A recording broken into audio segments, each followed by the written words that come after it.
Halo semuanya, selamat datang di Andai Channel. Sebelum kita mulai, saya mau mengingatkan bahwa video ini mengandung spoiler ya guys. Dan perlu diketahui, alur cerita novel dan donghua pada dasarnya sama. Hanya saja ada beberapa bagian yang tidak ditampilkan atau dipotong dalam versi film atau donghuanya. Sebelum lanjut, jangan lupa subscribe, like, komen, dan aktifkan loncengnya supaya kamu nggak ketinggalan update donghua dari novel terbaru dari channel ini. Oke, kalau kamu sudah siap dengan semua spoilernya, yuk kita langsung masuk ke videonya. Cus.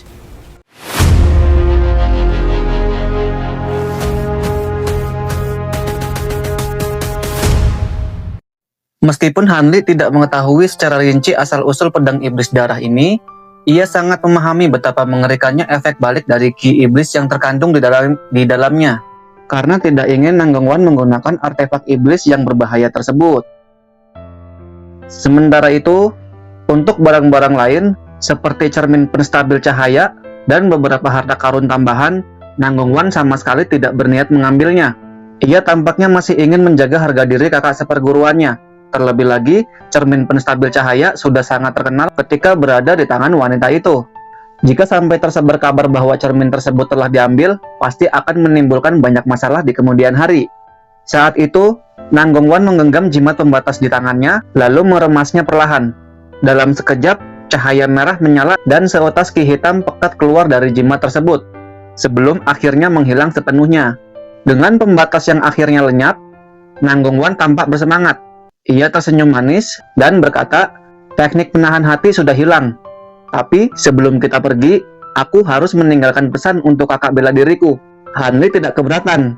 Nanggongwan pun mengeluarkan sebuah lempeng giok putih dan dengan lembut menempelkan ke dahi Hanli. Giok itu berkilauan, sementara indera spiritual Nanggongwan mulai menuliskan pesan di dalamnya. Setelah selesai, ia meletakkan lempengan giok tersebut di atas tumpukan barang yang tersisa di lantai. Semua benda itu kemudian dimasukkannya kembali ke dalam kantong penyimpanannya milik wanita es tersebut, lalu dikembalikan ke tempat semula. Dengan sedikit malu, Nanggongwan tersenyum kepada Hanli. Ayo kita pergi, kakak senior masih berada di bawah pengaruh cahaya inkarnasi ilahiku. Dia butuh lebih dari 1 hari untuk bisa membebaskan diri. Melihat ekspresi lembut di wajah Nanggongwan, hati Hanli bergetar. Ia menariknya perlahan. Dan dalam sekejap, keduanya melesat meninggalkan aula dalam seberkas cahaya. Di sebuah gunung kecil tak bernama di perbatasan negara Beiliang, Nanggongwan berdiri di bawah pohon kuno sambil mengerutkan kening. Apa maksudmu? Mengapa kau menyuruhku pergi sendirian ke sekte awan melayang? Hanli berdiri di sampingnya dan menjawab dengan tenang. Selirku dan kakak bela diriku Lu masih berada di kota langit melayang. Aku curiga hal ini berkaitan dengan invasi Moulan. Karena mereka adalah orang-orang terdekatku, aku tidak bisa mengabaikannya. Nanggongwan menatap Hanli dengan tidak puas. Kalau begitu aku ikut bersamamu. Mengapa aku harus pergi sendiri? Hanli menggeleng pelan. Wan kau adalah kultivasi jiwa Nation Soul dari sekte bulan bertopeng. Banyak kultivator tingkat tinggi di Persatuan 9 negara yang mengenalimu. Meskipun aku sudah mengajarkan teknik pertukaran penampilan, mereka yang kultivasinya lebih tinggi tetap bisa menembus penyamaranmu. Demi keselamatanmu, lebih baik kau kembali ke sekte awan melayang lebih dulu. Nanggongwan tampak cemas, tapi kau sudah menyinggung sekte bulan bertopeng dan sekte pikiran mengalir. Aku tak tenang membiarkan pergi ke kota langit melayang sendirian.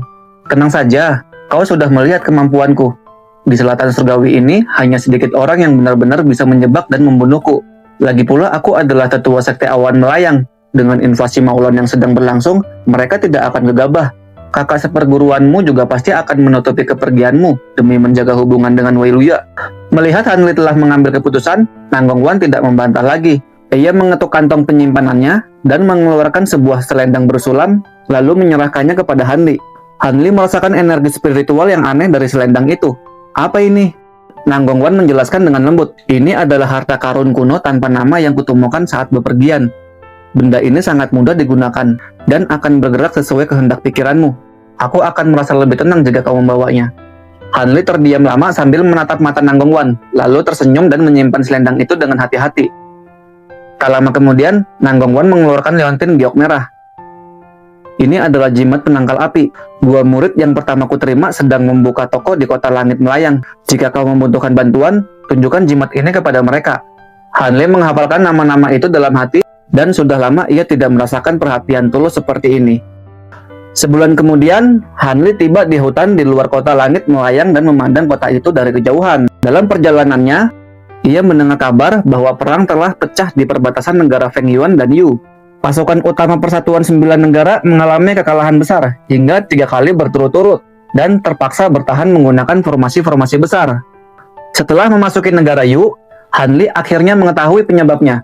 Para pendekar sihir Maulan telah mengarahkan binatang buas raksasa membuat Persatuan 9 Negara kewalahan. Kota langit melayang tampak telah bersiap untuk perang. Formasi pemadam cahaya agung aktif dan udara dipenuhi fluktuasi ki yang samar. Saat Hanli tiba di gerbang, seorang ketua formasi inti terkejut ketika menyadari kultivasinya. "Selamat datang, senior. Apakah Anda datang untuk pertemuan perjanjian?" "Pertemuan apa?" tanya Hanli. Setelah mendengar penjelasan, Hanli berkata dengan tenang, "Aku Hanli dari Sekte Awan Melayang." Tanpa ragu, penjaga itu segera mempersilahkan masuk. Di dalam kota, suasana terasa mencekam. Hanli langsung menuju kediamannya. Tak lama kemudian, ia merasakan aura yang familiar. Saat ia masuk, terdengar suara penuh kegembiraan. "Tuan muda, Anda telah kembali." Hanli menghela napas pelan, lalu berkata dengan nada pasrah, "Kenapa kau dan kakak senior lu belum juga pergi? Padahal kita sudah sepakat. Aku sendiri mungkin tidak akan kembali." Namun saat kemudian, ia menoleh ke arah Mupeling dan tersenyum tipis. "Aku benar-benar tidak menyangka kau bisa menembus hambatan kultivasimu secepat ini. Selamat. Kau sudah mencapai tahap pertengahan pembentukan fondasi." Mupeling tersenyum cerah dan menjawab dengan penuh semangat, "Aku hanya beruntung, Tuan. Setengah bulan yang lalu, aku berhasil menembusnya berkat pil obat dari tuanku. Tanpa itu, aku pasti belum berhasil." Wajahnya tampak semakin menawan saat berbicara. Hanli yang melihatnya hanya mengusap hidung, sementara pikirannya perlahan kembali tenang. Setelah itu, Hanli bertanya dengan santai, "Apakah kau dan kakak senior lu tinggal lama di kota langit melayang karena urusan para pendekar sihir?" Mupeling menggigit bibirnya sejenak sebelum menjawab hati-hati, "Tuanku sebenarnya sudah memperkirakannya. Kami berencananya kembali setelah pameran dagang selesai. Tapi, berita tentang invasi pendekar sihir menyebar. Sebagai kultivator Nashensol dari aliansi Dao Surgawi, senior lu tidak punya pilihan selain tinggal untuk berunding dengan kekuatan lain. Karena itu, aku juga ikut tertahan di sini." Hanli mengangguk pelan. "Kalau begitu, aku tidak bisa menyalahkanmu. Tapi di mana kakak senior lu?" Belum sempat menyelesaikan kalimatnya, ekspresi Hanli tiba-tiba berubah aneh. Mupeling terkejut. Saat ia masih bingung, terdengar suara pemuda dari luar gedung. "Saudari Taoismu, apakah Anda di dalam? Aku Bai Sujun. Ada sesuatu yang ingin kubicarakan." Hanli langsung menyambarkan indera spiritualnya. Ia melihat seorang pemuda formasi inti berpenampilan rapi dan terpelajar berdiri di luar paviliun. "Siapa dia?" tanya Hanli dengan nada datar. "Sepertinya kau cukup akrab dengannya." Wajah Mupeling langsung pucat. Ia buru-buru menjelaskannya. "Tuan, mohon jangan salah paham. Dia murid tetua Sekte Puncak Surga. Kami hanya bertemu secara tidak sengaja beberapa hari yang lalu. Tapi sejak itu dia terus menggangguku. Aku sudah bilang bahwa aku adalah selir Anda, tapi dia tetap tidak menyerah. Aku akan mengusirnya sekarang." "Apakah kakak senior lu tahu soal ini?" kata Hanli. Mupeling menghela napas lega. "Aku sudah memberitahu senior lu, tapi sepertinya dia mengenal tetua Sekte Puncak Surga itu dan agak waspada. Untuk sementara, dia memintaku mengurusnya sendiri dan menunggu Anda kembali." Hanli terdiam sejenak, lalu tersenyum dingin. "Sekte Puncak Surga, salah satu dari 4 sekte besar aliansi Dao Kebenaran. Tak heran kakak senior lu berhati-hati. Tapi seorang kultivator formasi inti berani bertindak sejauh ini. Ayo ikut aku keluar." "Baik, Tuan," jawab Mupeling hormat. Mereka turun ke lantai dasar. Begitu melihat Hanli, pemuda bernama Bai Sujun yang semula bersemangat langsung berubah wajah.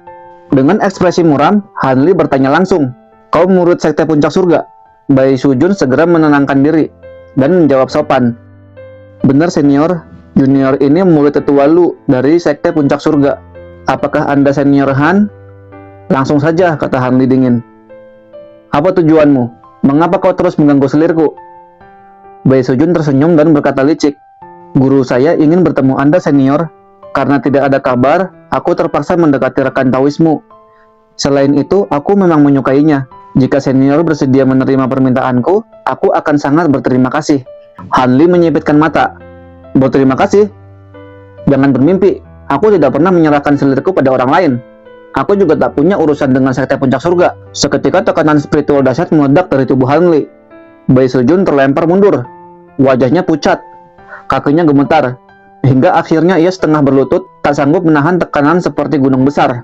Namun tiba-tiba, sebuah bayangan putih muncul. Seorang lelaki tua berjubah putih menepuk bahu Bai Sujun, dan tekanan itu pun lenyap.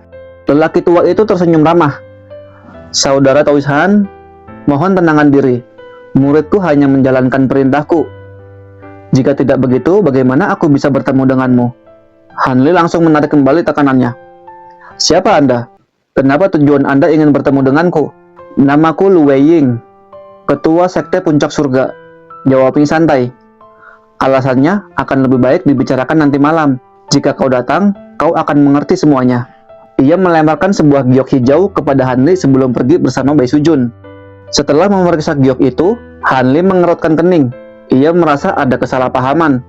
Seolah-olah mereka mengira dirinya bersembunyi lama di kota langit melayang. Untuk sementara, Hanli memilih mengesampingkan hal itu dan kembali ke pavilion bersama Mu Pailing. Di mana kakak senior lu sekarang? Tanyanya tenang. Situasi perang sangat genting. Senior lu pergi ke aula resmi untuk membahas langkah penanggulangan bersama negara-negara lain. Aula resmi, gumam Hanli. Tanpa ragu, ia memutuskan pergi ke sana. Aula resmi kota langit melayang adalah bangunan megah di pusat kota. Jarang digunakan kecuali untuk urusan hidup dan mati persatuan 9 bangsa. Namun, karena invasi besar-besaran para pendekar sihir Maulan, aula ini kembali dibuka. Saat Hanli tiba, ia diperiksa dan segera diantar masuk. Di dalam aula, hanya belasan kultivator Nesensol yang hadir. Hanli langsung memahami bahwa tiap kekuatan hanya mengirim perwakilan. Kakak senior lu duduk di sisi kiri dan tersenyum saat melihat Hanli. Di sampingnya duduk naga api cilik. Namun perhatian Hanli tertuju pada seorang lelaki tua berjubah kuning. Setelah menatapnya 2 kali, napas Hanli tertahan. Itu adalah leluhur bela diri Linghu dari lembah Maple Kuning. Ketika leluhur bela diri Linghu melihat Hanli, ekspresinya sama sekali tidak berubah.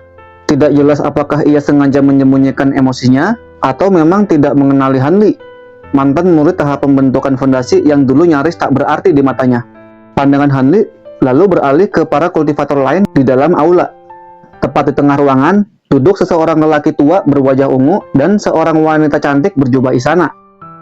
Begitu Hanli menyapu mereka dengan indera spiritualnya, hatinya bergetar pelan. Keduanya adalah kultivator Nesensol tahap menengah, sekaligus perwakilan tertinggi dari persatuan 9 negara. Sementara Hanli mengamati mereka, para kultivator lain pun menatap balik ke arahnya. Kebanyakan tampak terkejut melihat penampilannya yang masih muda. Hampir tidak ada kultivator pria yang rela mengorbankan waktu dan sumber daya hanya untuk mempertahankan wajah awet muda. Tetua Sekte Awan Melayang Lu tersenyum dan memanggilnya. Adik Han, akhirnya kau tiba. Silakan duduk. Kami sedang membahas invasi kaum Maulan bersama Ketua Sekte Wu. Naga api cilik di sampingnya juga mengangguk sambil tersenyum ramah. Hanli membalas senyum mereka, memberi hormat kepada para kultivator di aula, lalu duduk di samping kakak bela dirinya. Lelaki tua berwajah ungu yang duduk berhadapan dengannya tersenyum dan berkata, "Jadi inilah rekan Taoishan dari Sekte Awan Melayang. Aku Bupeng, Ketua Sekte Daun Tercerahkan. Kami mendengar bahwa kau berhasil memasuki tahap jiwa baru lahir hanya dalam waktu 200 tahun. Prestasi seperti ini sangat langka di selatan surgawi. Masa depan jalan agungmu sungguh menjanjikan." Meski tingkat kultivasi Hanli masih di bawahnya, Wupeng jelas tidak berani meremehkannya. Hanli menjawab dengan sopan, "Ketua Sekte Wu terlalu memuji. Keberhasilanku hanyalah hasil kebetulan. Aku tidak berani berbicara terlalu jauh soal masa depan." Pandangan Hanli kemudian tertuju pada wanita cantik di samping Wupeng. Dari posisinya, jelas wanita itu berasal dari Sekte Pikiran Mengalir. Melihat arah pandangan Hanli, Wupeng memperkenalkan, "Ini Nyonya Qi dari Sekte Pikiran Mengalir. Dia akan membantuku menangani urusan persatuan 9 negara." Ia lalu memperkenalkan satu persatu kultivator lainnya. Saat giliran leluhur bela diri Linghu, lelaki tua itu hanya menanggapi singkat tanpa menunjukkan reaksi apapun. Jantung Hanli berdebar sesaat, namun ia tetap bersikap tenang. Setelah perkenalan selesai, wajah Wu Peng berubah serius. Saudara Taoishan, kedatanganmu sangat tepat waktu. Situasi perang jauh lebih buruk dari perkiraan kami. Kekuatan para pendekar sihir Maulan ternyata sangat mengerikan. Ia melanjutkan dengan suara berat. Menurut laporan Tetua Yu dan yang lain, kami telah mengalami kekalahan besar. Dua wilayah penting hampir kehilangan formasi pertahanan utama mereka akibat serangan binatang buas yang dikendalikan Maulan. Korban jiwa sangat besar. Bahkan saudara Taois Huan dari Sekte Bayangan telah gugur. Dia adalah kultivator jiwa baru lahir ketiga yang tewas dalam perang ini. Suasana aula langsung membeku. Seseorang lelaki tua berjubah hijau dengan hidung mancung berkata muram, "Ketua Sekte Wu, kami juga menerima laporan serupa. Namun kami belum memahami bagaimana rekan Taois Heng bisa gugur secepat itu. Apakah para pendekar sihir tingkat tinggi Maulan telah turun tangan?" Wu Peng menggeleng pelan. Belum ada bukti bahwa mereka menggunakan kekuatan penuh. Namun, rekan Taois Feng dan rekan Taois Xin dipastikan tewas dalam pertarungan 1 lawan 1. Mereka tidak dikeroyok. Wajah lelaki berjubah hijau itu berubah drastis. Itu mustahil. Bahkan jika kalah, kultivator Nesensol masih bisa melarikan diri dengan jiwa barunya. Apakah para bijak ilahi Maulan telah bertindak? Wu Peng menarik napas dalam. Lawan mereka hanyalah pendekar sihir Nesensol tahap awal. Namun, mereka sangat tidak biasa. Teknik spiritual mereka jauh melampaui kultivator selevel. Dan mereka menggunakan harta karun aneh. Saat jiwa baru lahir muncul, harta itu mampu menahannya dan mencegah gerakan instan, menyebabkan kematian mereka. Seluruh aula terguncang. Harta karun yang bisa menahan jiwa baru lahir? Tanya lelaki berjubah hijau dengan suara bergetar. Apakah itu artefak kuno? Wu Peng ragu sejenak sebelum melanjutkan. Para murid hanya melihat cahaya merah kehitaman saat harta itu diaktifkan. Namun ada hal lain yang lebih mengkhawatirkan. Nyonya Ti kemudian maju dan berkata dengan lembut, "Izinkan aku menjelaskannya." Para murid melaporkan bahwa kedua pendekar sihir itu tampak memakan jiwa-jiwa yang gugur, baik jiwa kultivator maupun pendekar sihir. Karena itu, kami mulai meragukan apakah mereka benar-benar manusia. Aula kembali gempar. Bukan manusia. Binatang iblis yang berubah wujud? Tanya leluhur Linghu dengan suara berat. Bisa jadi, jawab Wu Peng. Atau kultivator sesat dari dao iblis atau dao hantu. Jika benar, ancamannya jauh lebih besar. Hanli akhirnya berbicara pelan. Kapan informasi ini diperoleh? Wu Peng menatapnya heran. Dari laporan pertempuran terakhir, mengapa saudara Han menanyakannya? Hanli menopang dagunya dan berkata tenang. Karena cara Maulan bertindak kali ini sangat berbeda, mereka tidak takut membuka identitas, bahkan berani menyerang secara frontal sejak awal. Ini bukan perang jangka panjang seperti sebelumnya. Ia melanjutkan dengan nada dalam. Maulan tampaknya ingin pertempuran penentuan. Bisa jadi telah terjadi perubahan besar di dataran Maulan. Para kultivator saling berpandangan. Wajah mereka menjadi semakin muram. Wu Peng akhirnya tersenyum pahit. Analisis saudara Han sangat masuk akal. Apapun yang terjadi di balik layar Maulan, kita tidak boleh lengah. Persatuan 9 negara membutuhkan bantuan semua sekte. Jika tidak, pertahanan kita akan runtuh. Aku harap para Taois segera kembali ke sekte masing-masing dan bersiap. Waktu kita tidak banyak lagi. Oke, itu tadi pembahasan kita kali ini. Kalau kamu suka, jangan lupa tinggalkan like, subscribe, dan aktifkan lonceng notifikasinya ya, biar Mimin semangat bikin videonya. Terima kasih yang sudah menonton. Sampai ketemu di video Andai Channel selanjutnya ya. Bye-bye.